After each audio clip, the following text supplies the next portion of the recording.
You spent Saturday fighting your yard. Dirt stains your torn fingernails. Your lower back just screams. We crave total control over our green spaces. We desire a perfect, quiet suburban sanctuary today. But nature always rejects our strict plans. Your curated garden bed hides a very dark secret. Those expensive perennials looked perfect in containers. They promised you years of effortless, vibrant summer blooms. Then reality hits you with brutal force. You dig them out, sweating through your soaked shirt. They keep coming back like relentless ghosts. You failed completely. At least, that is your assumption. Stop blaming your lack of gardening skills. The soil is fine. You were simply set up. You purchased a beautifully packaged biological lie. The garden center sold you a deeply flawed product. Why do we keep buying these botanical disasters? What exactly happens beneath that seemingly innocent soil? Let us look at 3 popular favorites. They look stunning. You probably have them planted outside. Nurseries push them heavily every single spring. Their vibrant tags promise low maintenance and fast growth. But read the actual scientific data carefully. One triggers severe phytophotodermatitis upon direct skin contact alone. Another carries a strict EPA toxicity warning. It actively poisons local groundwater without your direct knowledge. The third is classified as a noxious weed. It destroys neighboring ecosystems with absolute terrifying efficiency. You brought these hidden biohazards into your home. You paid good money for your own ecological nightmare. How did these known threats bypass all regulations? Why are they still resting on your nursery shelf? The answer lies within modern retail psychology. We treat nature like cheap, disposable, fast fashion clothing items. Garden centers exploit our deep desire for instant gratification. They sell you immediate visual pleasure today. It feels exactly like swiping on dating apps. You choose the flashiest profile without reading the bio. The plant looks phenomenal for one brief summer. Then, the devastating hidden flaws finally reveal themselves completely. They want you trapped in this failure loop. You blame yourself. You return next spring to repurchase. This business model relies entirely on your guilt. Dead plants mean steady, predictable profit margins for them. You are merely renting a fleeting illusion. You are not cultivating a permanent, stable living landscape.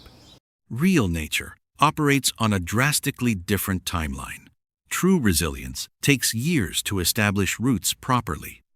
We must break this toxic cycle of consumption. Stop treating your backyard like an ephemeral Instagram filter. What if the plant's worst flaw is actually a weapon? Are you ready to face the brutal truth? Consider the highly aggressive spreading habit of bamboo. It ruins foundations. Homeowners spend thousands trying to eradicate it. Do not judge it by human moral standards. This is pure, unadulterated evolutionary brilliance in visible action. During intense resource scarcity, solitary plants often die quickly. Bamboo evolved to share water across underground networks. It connects every shoot through vast rhizomes. This guarantees collective survival during extended, brutal drought conditions. It does not care about your property lines. It simply executes a million-year-old survival algorithm with precision. Your manicured lawn is just another resource pool. The plant ruthlessly colonizes it to feed the colony.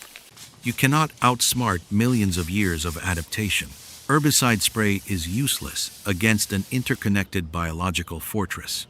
Could this evolutionary strength actually become your garden's ultimate downfall? How far will the violent invasion spread tomorrow? Put down the shovel for a moment. Take a deep breath. Stop fighting these ancient biological imperatives. Modern psychology teaches us about the illusion of control. We suffer greatly demanding absolute environmental compliance constantly. Your garden failure is not a personal shortcoming. You just chose a species fighting a different war. Forgive yourself for those withered leaves and overgrown borders. You simply matched the wrong plant to your space. Releasing that obsessive grip brings immense mental relief. Acceptance is cheaper than buying toxic chemical weed killers. Once you drop the defensive posture, clarity arrives. You start seeing these green invaders for what they are. Let us examine another heavily marketed ornamental vine. It looks delicate, but it operates like a stealth virus. It bypasses your physical wooden fences completely effortlessly. It infiltrates the deepest soil layers during harsh winter. While your perennials sleep, it actively colonizes new territory. The roots strangle everything in their expanding immediate path. By late spring, it has completely hijacked your flower bed. It steals vital nutrients from your prized hybrid roses. You only noticed the severe damage entirely too late. The tactical infiltration was executed flawlessly far beneath you. What happens when this botanical parasite breaches your foundation walls? Can you ever truly reclaim your stolen land? This specific vine employs highly aggressive underground guerrilla tactics. It fragments into dozens of viable pieces when pulled. Every broken root segment regenerates into a fresh clone. Your physical eradication attempts merely accelerate its rapid deployment. It outflanks struggling native species with terrifying, relentless speed. Whole ecosystems are choked out within one growing season. Botanists watch these aggressive invasions with grim professional fascination. A single potted specimen triggers an entire neighborhood crisis. Local wildlife avoids eating its highly toxic foreign foliage. It faces absolutely zero natural predators in suburban environments. We unknowingly transport these aggressive biological conquerors across state lines. We pay the local nurseries to fuel this takeover. Your beautifully curated front yard becomes a strategic launch pad. The neighboring woods will soon fall to the assault. There must be a more peaceful way to cultivate beauty.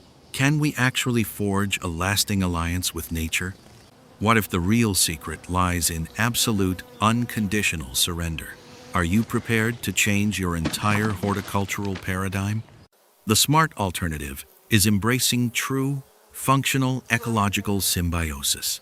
Choose native ground covers that evolved alongside local insect populations. Native species never try to conquer the entire suburban landscape. They share nutrients through an established, delicate subterranean web. They provide crucial habitats for our struggling local pollinator populations.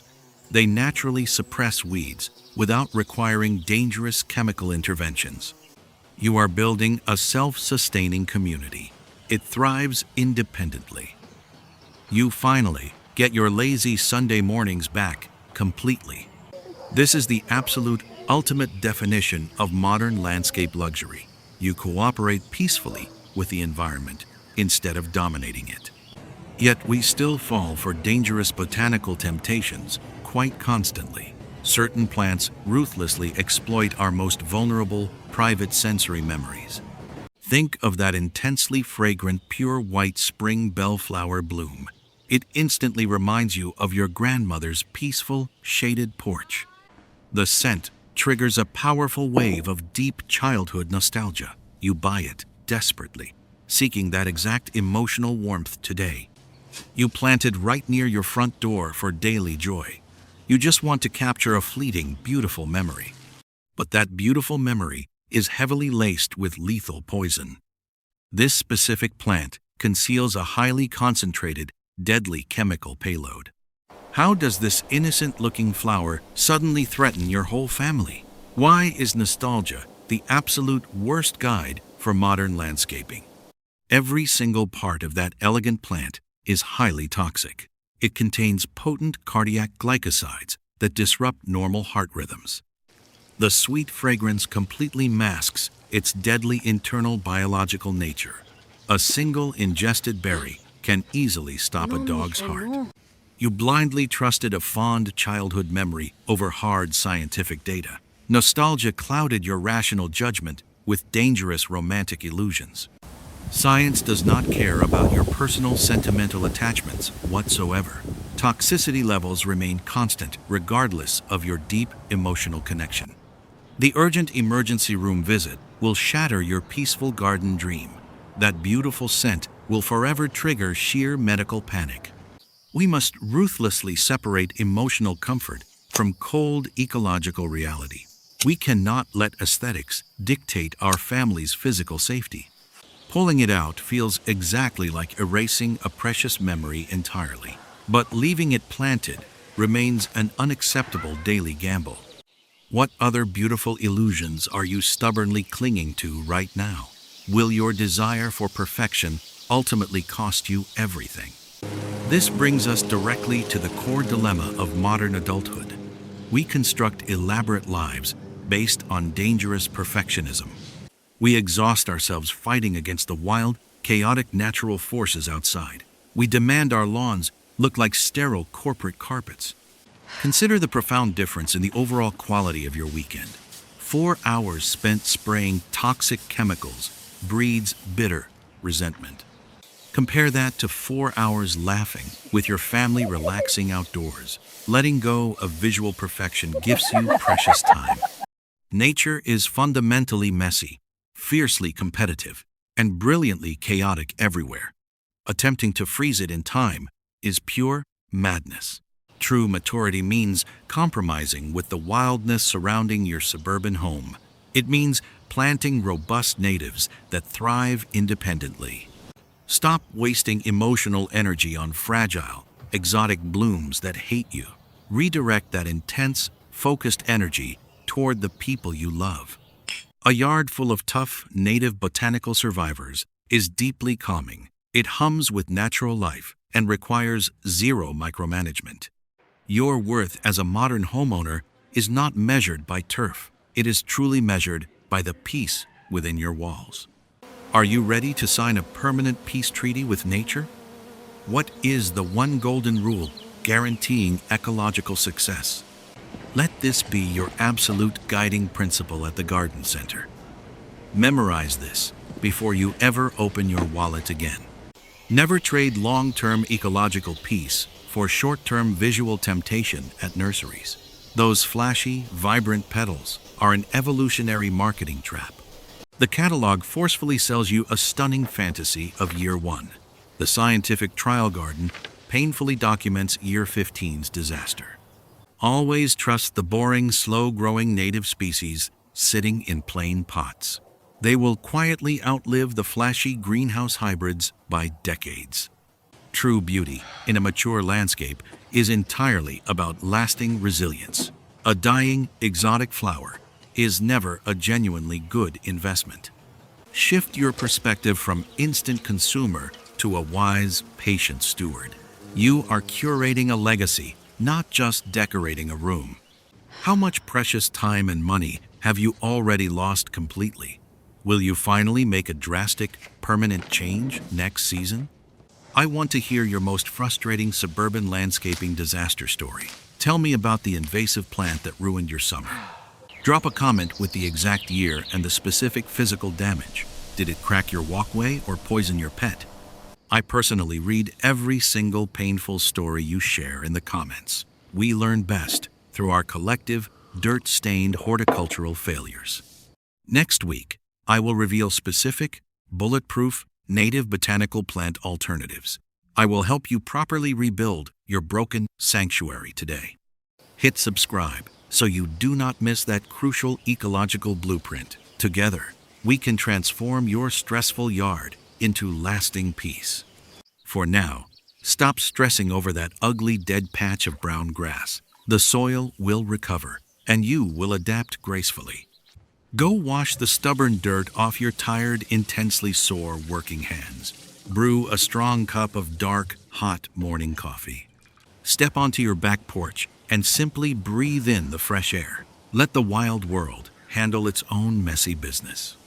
Nature has survived beautifully without your constant, anxious micromanagement until right now. What wild, unpredictable thing will it do tomorrow morning?